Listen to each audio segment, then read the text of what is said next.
What up, Dokkaners? The Dragon Ball Heroes live stream event has just concluded, and this is going to be your summary on everything that has happened.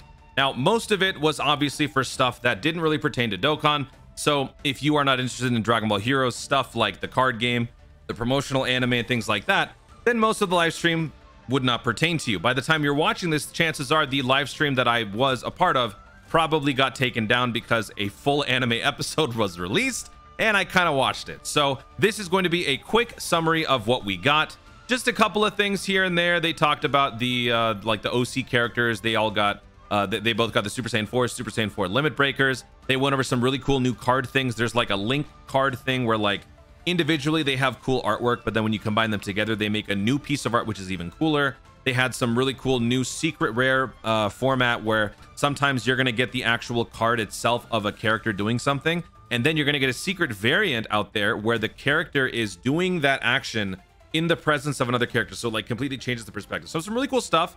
It was very much a home shopping network sort of presentation, because, you know, they're obviously trying to sell units. But at the end of the live stream, they went into Dokkan, and let me tell you, it was a doozy. Now, if you are not a Dragon Ball Heroes fan, if you don't watch the promotional anime, or if you are not a JoJo's Bizarre Adventure fan, this is probably not going to hit the same. But for me, this is everything, because Hearts, Super Hearts, is going to be coming in Dokkan Battle. Now, for those of you who are also unaware, this is just a teaser. So they are not giving us all of the details in this live stream. They're simply giving us a teaser of what's to come. Soon, in about a week or two, we will probably be receiving some sort of a video on Twitter where they go over in more detail everything that's going to be coming up in the Dragon Ball Heroes celebration. But for right now, they just gave us a little bit of a taste. And so for right now, we know that Super Hearts is coming to Dokkan. Now, Super Hearts is the main antagonist for the first, I think the first saga of Super Dragon Ball Heroes. Maybe not. I don't remember exactly which arc it is, but it's basically the Universal Domination arc where he absorbs the power of the Universal Seed and becomes this like omnipotent, all-powerful being that Gogeta has to defeat. Gogeta with the help of Jiren and Hito. So it was actually a pretty fun ride. The main reason why this was so fun for people was because he was voiced by the voice of Dio. Now, in the JP version, Dio is one of the most iconic voices in just anime in general. So having that finally in Dokkan, it was always sort of a meme. It was always just sort of a fleeting wish. But now that it's actually coming to fruition, that's the biggest and best part of this whole thing. Goresh has confirmed that this is going to be indeed a unit with an active skill. You can kind of already tell just based on the artwork. Like, you see Super Hearts, and then you see, well, actually, I think this is just Hearts. That's Super Hearts. Hearts with the power of the Universal Seed absorbed. That's going to be the main character, and that's going to be via an active skill, I would imagine. So we will get more details on the character as we, you know, get closer and closer to the celebration in the form of some sort of a presentation. But until then, make your predictions. Let me know in the comments what sort of typing he's going to be. What sort of categories could we see for this unit? Are we going to see something other than the usual crossover Dragon Ball Heroes? Are we going to see something like power absorption, full power? Are we going to see something else entirely? Battle of Fate, Inhuman well, not really Inhuman Deeds, you know, but something like that. Let me know in the comments what you guys think this unit could look like, type-wise and category-wise. And let's hope this is a 200% lead. I'm pretty sure he's going to be a 200% lead. On top of that, we were also given some pretty cool announcements in the form of some awakenings. We are getting the Super Saiyan 4s and the girls. So the Super Saiyan 4 awakenings are from 2 years ago. So the Int Super Saiyan 4 Gohan and the STR Super Saiyan 4 Bardock are both getting awakenings, as are the ones from last year, the girls from last year, the STR Brainwashed Kai and the Physical Robelu. They're both getting their awakenings as well, which basically means they're kind of shaking up the formula overall. I mean, they already did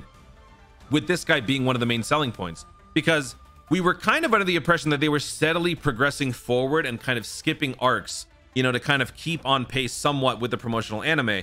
But, you know, obviously, just like Dragon Ball Heroes as a whole, nothing makes sense. So they are dropping Hearts, who is the antagonist for one of the earlier arcs, which means they could potentially be dropping some other powerful unit from that same arc. Maybe Blue Kaioken Vegito, maybe Ultra Instinct Goku, maybe Grand Priest Goku. Honestly, anything is up for grabs. No matter what happened in the promotional anime, it's possible. They could drop a dud like an Android 17 for all I know. Anything is fair game at this point. So between now and the next couple of weeks, all we have is really just a guessing game. Make your predictions, post what you think. I'll probably do another video in terms of like logical predictions for units opposite this. Honestly, the most logical unit to oppose this, like if we're supposed to have a bad guy and a good guy, I'm trying to think what would be a good guy. Probably, I don't know, maybe honestly MUI Goku, because earlier in that same arc, you do see MUI Goku when the Vegito fusion runs out against Cumber. So maybe that could be it. Maybe they do Grand Priest Goku, who shows up later on after Jiren gets basically subdued by the power of the Universal Seed. That could be another option. Maybe they do Kamioren or the baby Vegeta, like the fake duplicate baby Vegeta look in that arc as well. I mean, I don't know. There's so many different possibilities. But that's pretty much all that they told us. There was a couple other things that they did. They also showed us a promotional anime where Ios now has a complete, I don't know what this is called, like mastered form, where she's got the whole aura behind her. There was like a showdown between her and the Cronoa, which is this one, the Supreme Kai of Time, the normal one that we're used to seeing. She could be showing up in the Dokkan celebration. Who knows?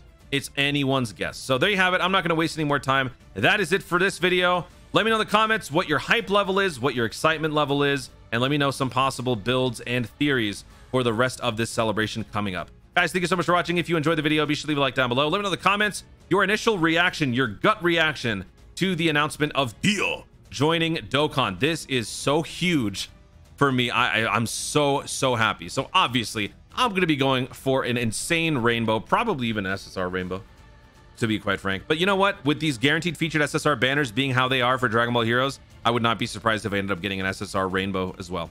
Anyway, let me know your initial reaction and your thoughts overall in the comments down below. Also, be sure to subscribe for more Dokkan content in the future and click the notification bell so that you'll know going to see more of my stuff. Do it.